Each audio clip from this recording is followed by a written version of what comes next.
ఆంధ్రప్రదేశ్లో మంత్రివర్గ విస్తరణకు సంబంధించిన ఊసులు వినిపిస్తున్నాయి. ఇప్పటికే అలాంటి ప్రయత్నాలు చేస్తున్నట్టుగా చాలా కథనాలు వచ్చాయి.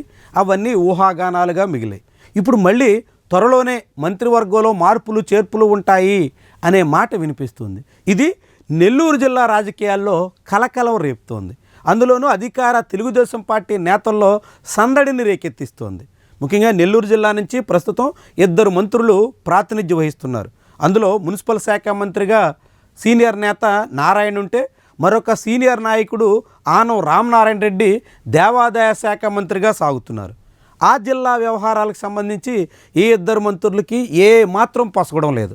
ఒకరి మీద ఒకరు ఆధిపత్యం కోసం చాలా గట్టి ప్రయత్నాలే చేస్తున్నారు. అది స్వయంగా నారా లోకేష్ సమక్షంలో విఆర్ హై స్కూల్ కార్యక్రమానికి సంబంధించినటువంటి వ్యవహారంలో బట్ట బయలు కూడా అయ్యింది. ఇక ఇప్పుడు మంత్రివర్గ విస్తరణ జరిగితే జిల్లాకు చెందినటువంటి 2లో ఒకరిని పక్కన పెట్టడం ఖాయం అనే మాట వినిపిస్తుంది.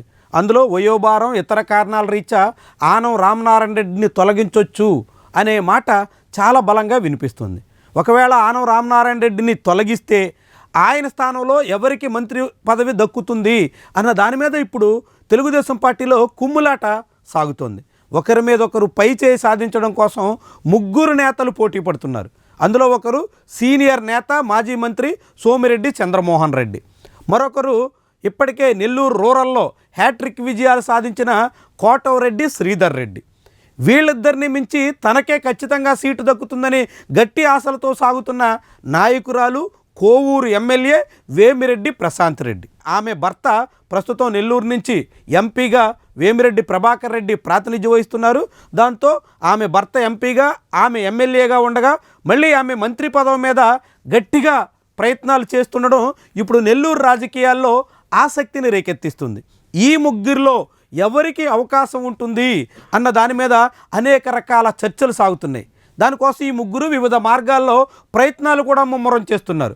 ఇప్పటికే సోమిరెడ్డి చంద్రమోహన్ రెడ్డి జిల్లాకు సంబంధించినటువంటి ఎమ్మెల్యేలతో విందు కూడా ఏర్పాటు చేసి మీరంతా నాకే మద్దతు ఇవ్వాలి అంటూ వేడుకున్నట్టుగా కథనాలు వస్తున్నాయి. ఇక కోటవరెడ్డి శ్రీధర్ రెడ్డి అయితే ఖచ్చితంగా ఇంతకాలంగా జగన్మోహన్ రెడ్డికి వ్యతిరేకంగా గట్టిగా వాయిస్ వినిపిస్తున్నందుకు తనకు లోకేష్ చంద్రబాబు బెర్త్ కన్ఫర్మ్ చేస్తారు అనే నమ్మకంతో సాగుతున్నారు. అందుకు తగ్గట్టుగా తన సొంత నియోజకవర్గంలో ఆయన దూకుడిని ప్రదర్శిస్తున్నారు.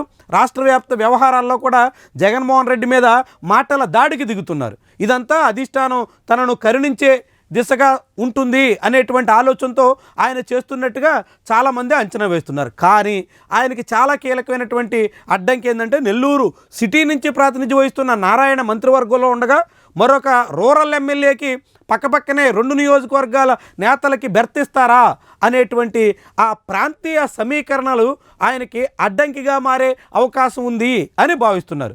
సోమిరెడ్డి చంద్రమోహన్ రెడ్డి సీనియర్ అని చాలామంది సీనియర్లను పక్కన పెట్టేసినట్టుగానే ఆయనకు కూడా ఒకవేళ మంత్రివర్గ విస్తరణ జరిగిన ఛాన్స్ ఉండకపోవచ్చని భావిస్తున్న తరుణంలో కోటవరెడ్డి కూడా అనేక ఆటంకాలు ఎదురవుతున్నటువంటి నేపథ్యంలో ఇప్పుడు వేమిరెడ్డి ప్రశాంత్ రెడ్డి దూకుడిని ప్రదర్శిస్తున్నారు. అందుకనుగుణంగా వైఎస్ఆర్సీపీ చెందిన మాజీ ఎమ్మెల్యే ఇంటి మీద సైతం దాడికి పూనుకోవడం, ఆ తర్వాత నేరుగా చంద్రబాబుకి చాలా విలువైనటువంటి రాఖీ కట్టి ఆయన మెప్పు పొందే ప్రయత్నం చేయడం, ఇవన్నీ కూడా మంత్రివర్గంలో చోటు కోసం ఆమె చేస్తున్న భాగమేననే మాట చాలామంది నుంచి వినిపిస్తుంది. మరి ఇప్పుడు కోటవరెడ్డికి సోమిరెడ్డికి ఉన్నటువంటి అడ్డంకుల నేపథ్యంలో అవన్నీ వేమిరెడ్డి ప్రశాంత్ రెడ్డికి అడ్వాంటేజ్ అవుతాయా అనే చర్చ సాగుతుంది. అయితే వేమిరెడ్డి ప్రభాకర్ రెడ్డి సాగించినటువంటి ముఖ్యంగా క్వార్జు మైనింగ్ విషయంలో నడిపినటువంటి దందా ఇప్పుడు వేమిరెడ్డి ప్రశాంత్ రెడ్డికి అడ్డంకిగా మారొచ్చు అనే అభిప్రాయం కూడా ఉంది. పైగా ఆమె జూనియర్, తొలిసారి ఎమ్మెల్యేగా పోటీ చేశారు, గెలిచి తొలిసారిగా అసెంబ్లీలో అడుగుపెట్టారు.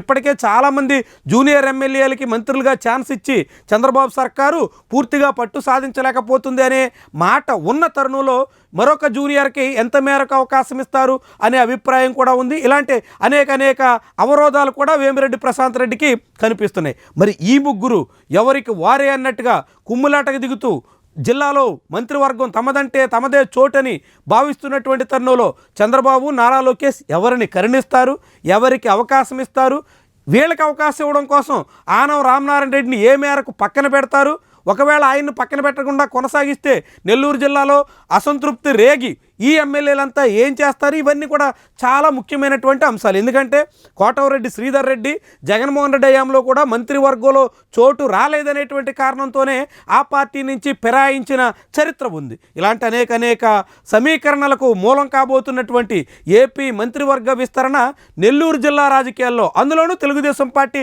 రాజకీయాల్లో ప్రకంపనలు పుట్టించే అవకాశం అయితే స్పష్టంగా కనిపిస్తోంది.